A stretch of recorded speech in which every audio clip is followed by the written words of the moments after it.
बिस्मिल्लाहिर्रहमानिर्रहीम। DAE math first year code 113 है। Chapter number 9 है। शॉर्ट क्वेश्चन हम करने लगे हैं। पहला जो क्वेश्चन है, पहले इससे पहले डेफिनेशन है वो तो वैसे ही बंदा याद कर लेता है। Show that a is equal to 2 3 -1 1 1 0 2 -3 5। ये हमारे पास क्वेश्चन है। इज सिंगुलर मैट्रिक्स, वो क्या कहता है, ये क्या है, सिंगुलर मैट्रिक्स है। आपने इस सवाल को तवज्जो से समझना है, फिर अगले सवालों में मैंने थोड़ा सा स्पीड में करना है। ठीक हो गया। तो सबसे पहले जब भी हम इस सिंगुलर मैट्रिक्स हमने फाइंड करना है तो हम इसका डिटर्मिनेंट लेंगे। 3 रोज़ हैं 3 कॉलम है, 2 रोज़ एंड 2 कॉलम का डिटर्मिनेंट लेना बहुत ही आसान है। तो ये 3 रोज़ एंड 3 कॉलम है, इसमें भी आसान है। तो इंशाल्लाह आप तवज्जो फरमाएं, समझ आ जाएगी। सबसे पहले हम डिटर्मिनेंट का मार्क डालेंगे। साइडों पे जो हमने लाइन लगा दी है, ये डिटर्मिनेंट है। ए का डिटर्मिनेंट लेने लगे हैं। 2 3 -1 1 1 0 2 -3 एंड 5। ये हमारे पास डिटर्मिनेंट हम लेने लगे हैं। अब करना क्या है, ए डिटर्मिनेंट वैसे ही डाल लेना है। फिर आपने 3 रोज़ इस तरह एरो बनाने हैं। 1 एक डब्बा बना दिया, डब्बे बनाने हैं। फिर दूसरा और फिर तीसरा। जब भी डिटर्मिनेंट लेना है सबसे पहले आपने ये काम करना है। ठीक हो गया। फिर ये पहली रो जो इस फॉर्म में होती है हमारे पास वो रो होती है, और जो इस फॉर्म में होता है वो क्या होता है, कॉलम होता है। ये हमारे पास क्या है, पहली रो है। पहली रो में जो पहला फिगर है 2 वो यहाँ पे लिख लेना है, प्लस में है माइनस में है, जिस फॉर्म में भी है इधर लिख लेना है। फिर हमारे पास क्या है 3, वो इस दूसरे वाले में आ जाएगा। लेकिन क्या होगा, यहाँ पे हमेशा माइनस का फार्मूले का माइनस होगा। अगर -3 होता है यहाँ पे तो ये माइनस फार्मूले का ऑलरेडी है, तो माइनस माइनस क्या हो जाना था, प्लस हो जाना था। अब आगे ये -1 ये वैसे ही आ जाएगा, माइनस क्या है प्लस क्या है वैसे ही आ जाएगा। अब जब 2 को हमने लिखा है इधर, तो पहली रो जो है उसको तो हमने छुपाना ही छुपाना है। तो 2 रोज़ के साथ हमारे पास क्या है, कॉलम है 2 का, उसको भी छुपा देना। बाकी हमारे पास 1 0 -3 5 बच गया। 1 0 -3 एंड 5 क्लियर हो गया। अब देखिए 3 है तो रो को तो छुपाना है हमेशा। ठीक हो गया। अब 3 वाला कॉलम हमने छुपा दिया, तो पीछे क्या बचता है, 1 0 2 5। अब -1 वाला कॉलम छुपाएंगे तो क्या बचेगा, रोज तो छुपनी ही छुपनी है पहली। 1 1 2 -3।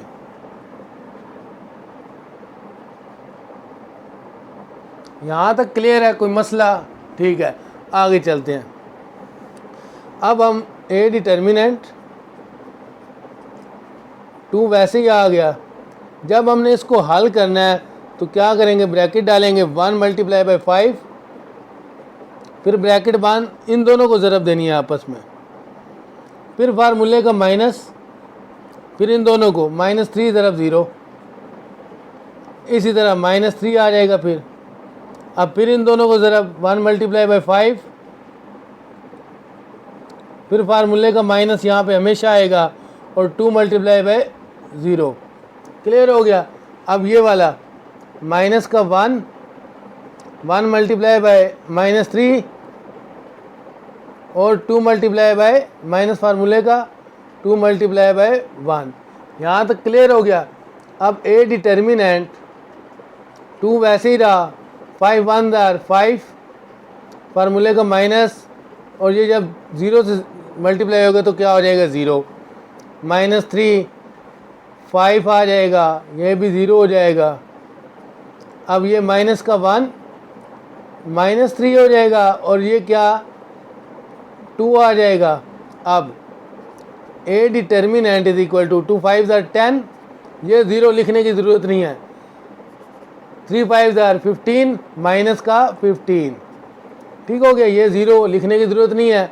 आगे -1, ये अब ज़रा ब्रैकेट है। अब इसको देखें, माइनस माइनस क्या हो जाएगा, प्लस। पहले तो हम इसको हल कर लेते हैं। देखें, माइनस का 3 माइनस का 2 माइनस का 5। ठीक हो गया। ए डिटर्मिनेंट इक्वल है 10 माइनस 15। इसको जब मल्टीप्लाई करेंगे तो क्या आएगा हमारे पास, प्लस का 5। ए डिटर्मिनेंट इक्वल है 10 प्लस 5 क्या हो गया 15 और माइनस 15। जब ये आपस में कैंसिल आउट होंगे तो हमारे पास जवाब क्या होगा 0। जब भी ए डिटर्मिनेंट 0 आ जाए तो क्या होगा, जो हमारे पास ए की वैल्यू थी, एक डिटर्मिनेंट था, ए एक वैल्यू थी, हमारे पास ए की वैल्यू क्या आ गया है 0। डिटर्मिनेंट ए डिटर्मिनेंट की वैल्यू जब भी 0 आ जाए तो मैट्रिक्स क्या होगा, सिंगुलर।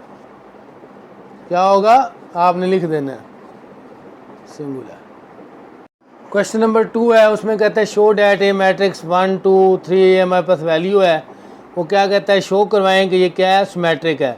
तो सिमेट्रिक जब भी हमने शो करवाना है तो हम इसका ट्रांसपोज ले लेंगे इस वैल्यू का। ए वैल्यू लिखी पहले,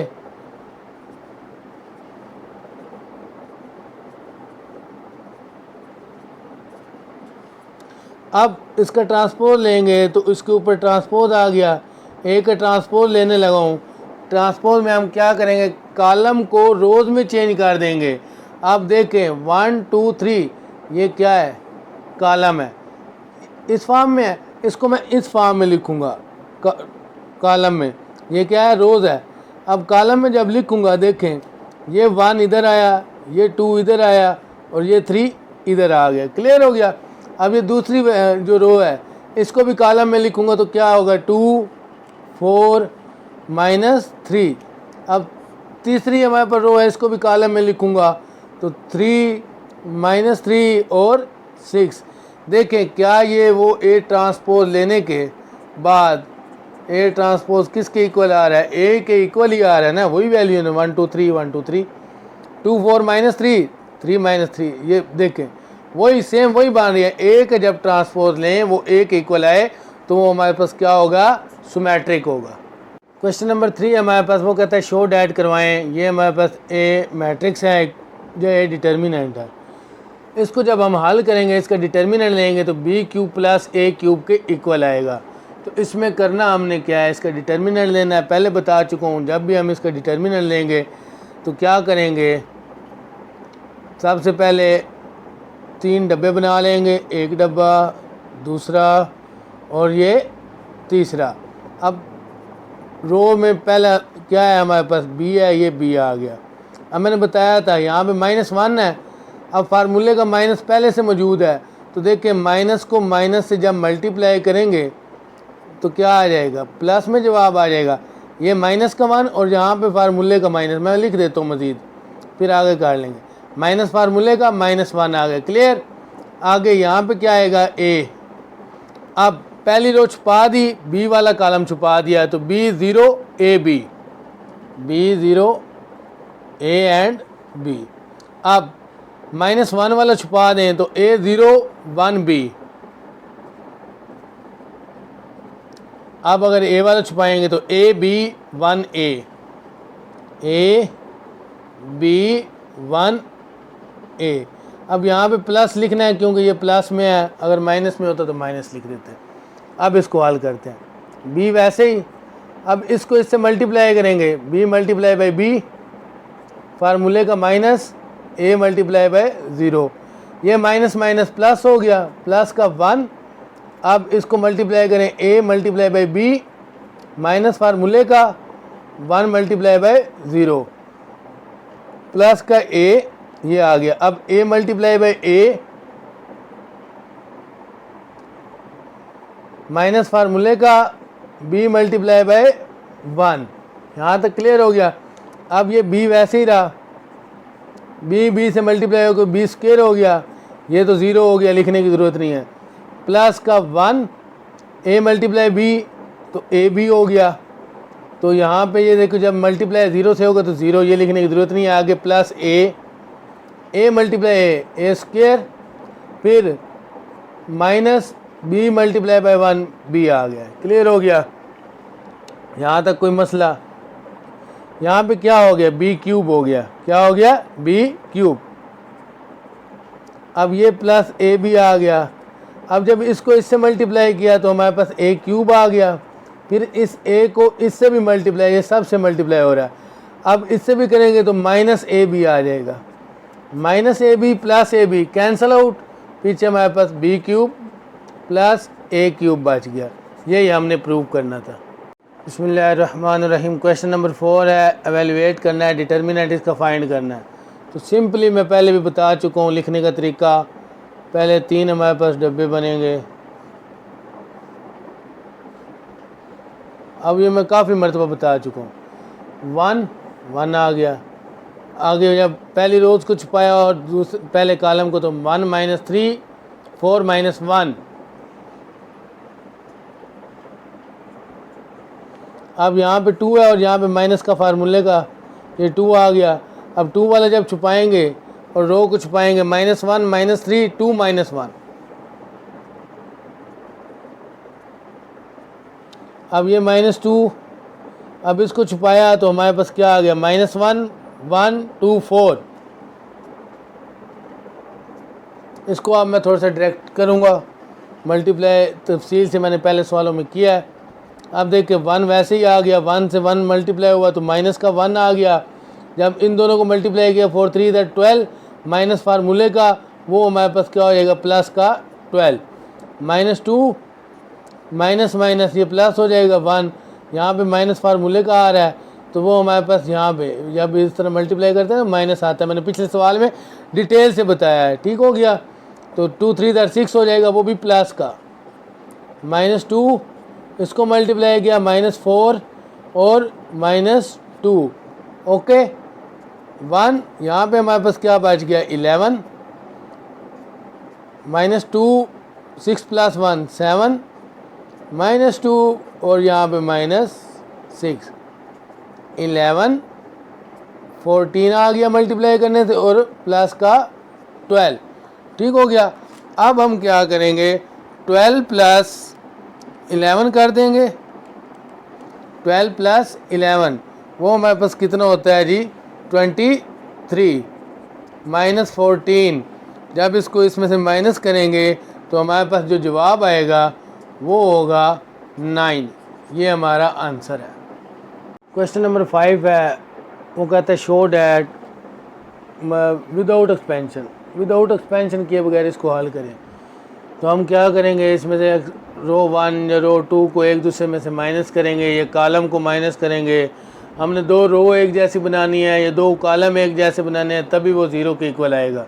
तो करेंगे क्या, सबसे पहले हम रो 3 माइनस रो 2 करेंगे। अब देखना गौर से, पहली वैल्यू तो वैसे ही आ जाएगी रो 1 की, 1 2 3। अब रो 3 में से कौन सी माइनस हो रही है, 4। ये 2 वाली वैसे ही रहेगी, चेंजिंग किस में आएगी, 3 वाली में। अब देखें ये 4 5 6, रो 3 7 - 4 किया आ गया हमारे पास 3, 8 - 5 3, 9 - 6 3। यहाँ तक क्लियर हो गया। अब आगे चलते हैं। अब रो 2 माइनस रो 1 करेंगे। अब रो 2 में चेंजिंग होगी, रो 1 वैसे ही रहेगी, 1 2 3। अब ये 3 वाली तो हो ही गई है ना चेंज, इसको भी लिख लें। अब देखें ज़रा, 4 - 1 3, क्योंकि ये रो 1 है, ये रो 2 है और ये रो 3 है। अब 5 - 2 3, 6 - 3 3। अब देखें 2 रोज़ एक जैसी हो गई। जब भी 2 रोज़ जो 2 कॉलम एक जैसी हो तो ये सारा किसके इक्वल आ जाएगा, 0 के इक्वल आ जाएगा। यही हमने प्रूव करना था। क्वेश्चन नंबर 6 है, फाइंड x एंड y की वैल्यू फाइंड करनी है इफ़। ये 2 मैट्रिक्स है हमारे पास, एक ये है और एक ये है। ये दोनों आपस में क्या है, इक्वल है। अगर इक्वल हैं तो पहली वाली वैल्यू पहले के इक्वल, दूसरे वाली वैल्यू दूसरे के इक्वल, तीसरे वाली वैल्यू तीसरे के इक्वल और चौथे के इक्वल है। अब 2 = x + 3, 2 = x + 3 पहली इक्वेशन। अब 1 = 1 लिखो ना लिखो कोई मसला नहीं है, -3 = -3 कोई मसला नहीं है, ना लिखो, दोनों सेम ही है ना। अब ये डिफरेंट है, 2 = 3y - 4, इनको लिख लो। 2 = 3y -4, ये सेकंड इक्वेशन। अब फर्स्ट से हमें x की वैल्यू तो वो सिंपल ही निकल जाएगी। देखें फर्स्ट को लिखते हैं x + 3 = 2, ये वाली मैंने लिखी है यहाँ पे। अब x इधर ही है, 2 ये इक्वल की साइड पे 3 प्लस का उधर जाकर क्या हो जाएगा माइनस, x = 2 - 3 -1, x की वैल्यू आ गई। अब बहुत ही आसान, आगे देखेंगे सेकंड को सॉल्व करते हैं। 2 = 3y - 4। अब सबसे पहले -4 इधर आएगा तो वो क्या हो जाएगा प्लस का 4, यहाँ पे क्या बचा 3y, 4 + 2 6 = 3y। अब y निकालना है तो 3 मल्टीप्लाई हो रहा है, 6/3 y, 3 1 * 3, 3 2 * 6, तो y की वैल्यू हमारे पास क्या आ गई 2, ये हमारे पास y की वैल्यू आ गई।